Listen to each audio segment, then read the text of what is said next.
Alquilar una casa o departamento nunca había sido tan caro. En Arizona se dispararon las rentas después de la pandemia. El incremento ha sido de más del 50%. Esto ha generado una severa crisis inmobiliaria.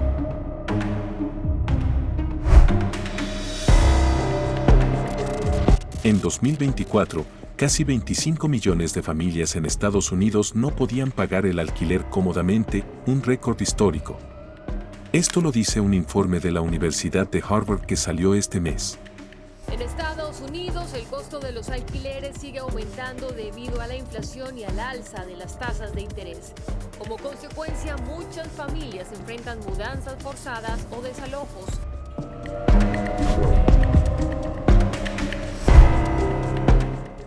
Pero lo más loco que encontraron los expertos es que muchísima gente está usando todo su sueldo solo para pagar el techo. Sí, todo. ¿Eres tú uno de ellos?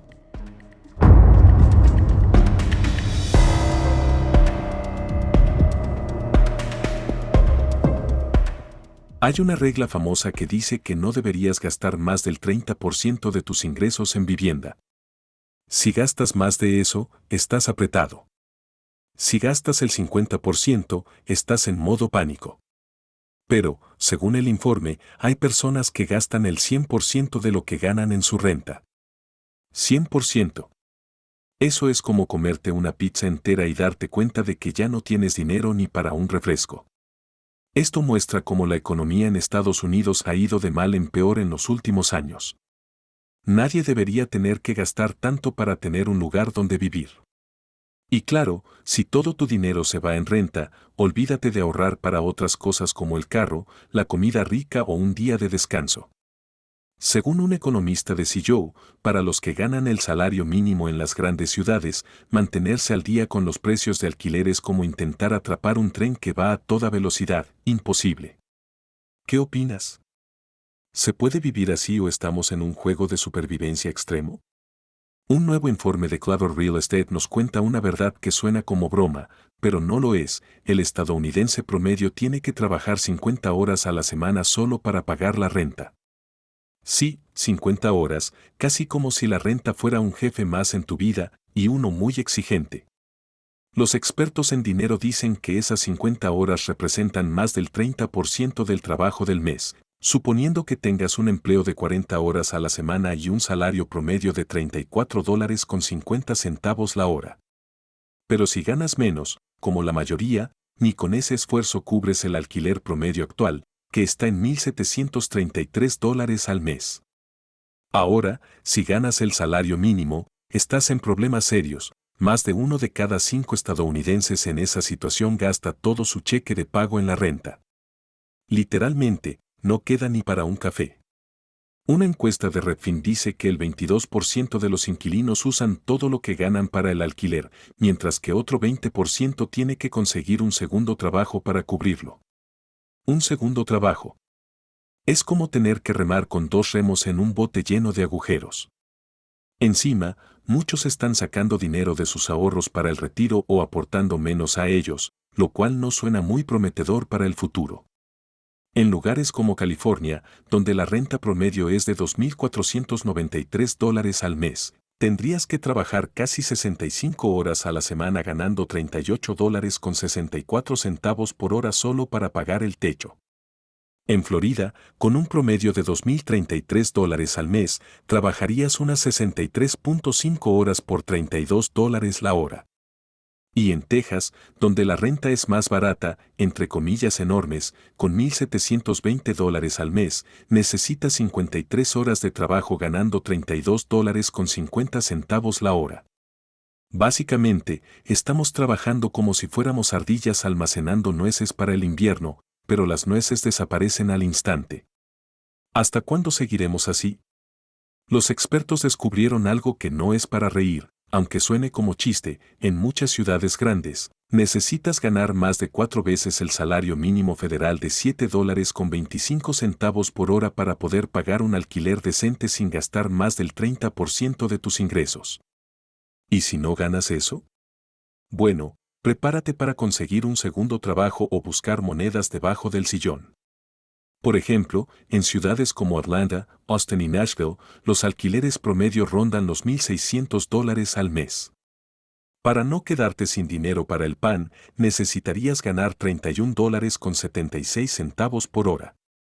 Mucho, ¿no? Para que alguien con salario mínimo pueda pagar el alquiler sin problemas, un departamento de una habitación debería costar $377 al mes. Y encontrar algo a ese precio es como buscar unicornios en el patio trasero, imposible. Desde 2020, los precios de renta subieron un 30.4% en todo el país, según CEOE Street Easy, mientras que el salario mínimo federal sigue igualito desde 2009. En algunos lugares, los precios subieron el doble. Por ejemplo, en Staten Island, el alquiler promedio pasó de $1,244 a $1,983 al mes, un aumento del 60%. Eso sí que duele. Hoy en día, el 74% de las personas que ganan menos de $50,000 al año están luchando para pagar la vivienda. Según una encuesta de Redfin, el 24% tuvo que saltarse comidas, el 43% dejó de ir a restaurantes, el 36% canceló sus vacaciones y el 25% terminó pidiéndole prestado a la tía, el primo o algún amigo buena onda. El problema de los costos altos de la vivienda no es nuevo, pero la cosa empeoró durante la pandemia. La Reserva Federal bajó las tasas de interés para comprar casas, pero eso terminó creando escasez de viviendas asequibles y más competencia por los departamentos. Y como si fuera poco, todo lo demás también se encareció: comida, gasolina, papel higiénico, hasta el helado. En resumen, la renta sigue siendo el monstruo jefe que devora los presupuestos familiares. ¿Alguien tiene un truco para ganar esta batalla? Comprar una casa, para muchos inquilinos, ya es como soñar con ganar la lotería, muy bonito, pero poco probable. ¿Por qué? Pues porque el precio promedio de una casa ahora supera los $400,000 y las hipotecas con tasas más altas le agregan cientos de dólares extra a los pagos mensuales. Es como si quisieras comprarte un helado y te cobraran también por el cono, la servilleta y hasta por el aire frío del congelador. Un estudio de Redfin descubrió algo interesante y preocupante: los hogares de inquilinos están creciendo 3 veces más rápido que los de propietarios. ¿La razón? Comprar una casa se ha vuelto casi imposible porque el costo ha subido un 47% desde 2020. Sí, en menos de 5 años, los precios se dispararon como un cohete. Pero aquí viene el gran problema: Estados Unidos lleva décadas sin construir suficientes casas para toda la gente que las necesita. La oferta de vivienda está tan ajustada que se ha convertido en el villano principal de esta crisis de precios, tanto para comprar como para rentar. En resumen, tenemos menos casas disponibles, más gente buscando y precios que suben como si estuvieran en una montaña rusa sin frenos. ¿Solución? Tal vez construir más casas y menos centros comerciales, o al menos empezar a repartir carpas gratis. Los expertos en bienes raíces y economistas están de acuerdo en algo bastante obvio: la solución al problema de la vivienda es construir más casas. Pero aquí está el detalle: los constructores están teniendo problemas para ponerse manos a la obra porque todo está carísimo. Entre materiales más caros y pagarle a los trabajadores, hacer casas nuevas es casi como intentar vender limonada en un invierno congelado, no deja ganancias. Por si fuera poco, la construcción de viviendas cayó un 3.1% en el último trimestre. Y si hablamos de edificios de apartamentos, condominios y otras propiedades de alquiler, ahí la cosa está peor: la construcción bajó un 29.3% comparado con el año pasado. Con menos casas disponibles, más personas están atrapadas en el mercado de renta y los hogares con menos ingresos están en la cuerda floja, a punto de ser desalojados si no pagan a tiempo. En 2024, las solicitudes de desalojo fueron un 50% más altas que antes de la pandemia. Millones de trabajadores que ganan el salario mínimo están usando todo su sueldo para pagar la renta. Eso significa que, si pierden su trabajo o tienen una emergencia médica, están a un paso de quedarse sin hogar. Esto ha contribuido al aumento de personas sin techo. En el último año, la población sin hogar en Estados Unidos creció un 18.1%.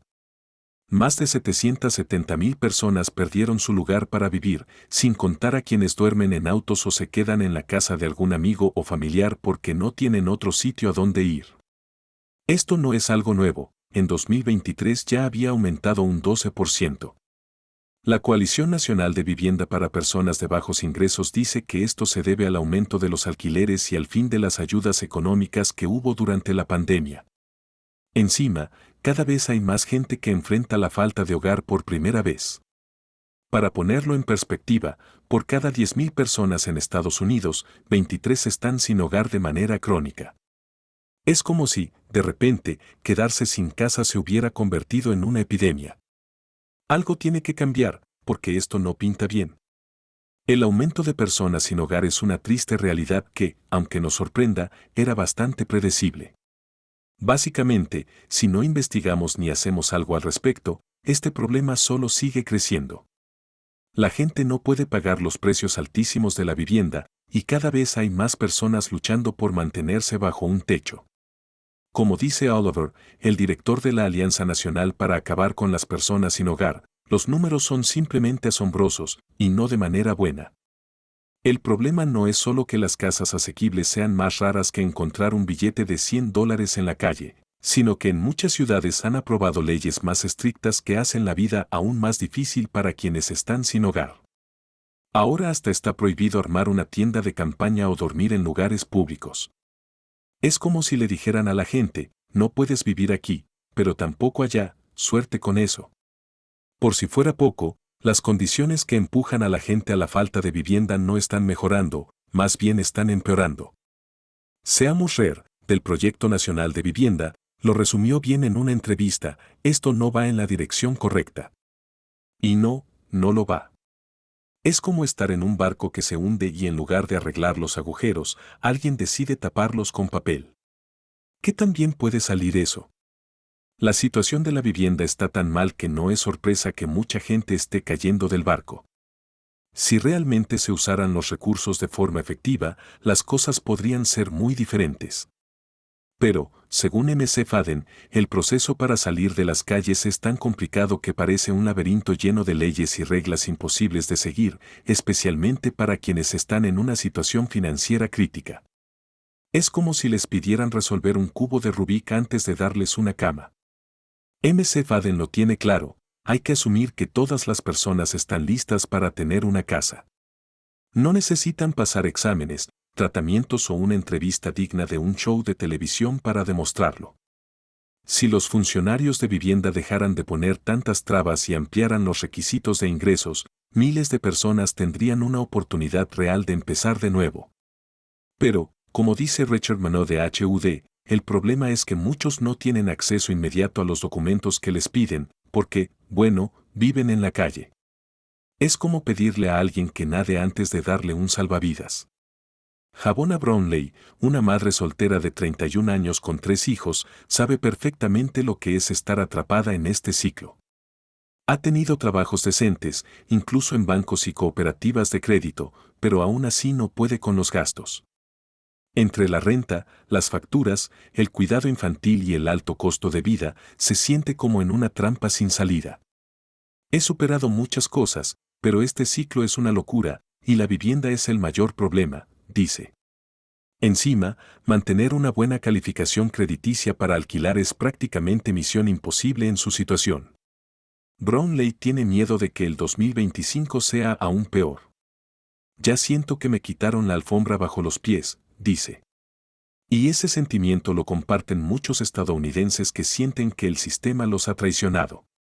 Porque, seamos honestos, si gastas el 50% de tu sueldo en vivienda, el sistema ya te falló. Si gastas todo tu sueldo en renta, el sistema te dejó a la deriva. Y si no puedes salir de la falta de vivienda porque los políticos no arreglan nada, entonces sí, el sistema está manipulado en tu contra. ¿Qué piensas tú? ¿Estás de acuerdo o crees que esto tiene solución?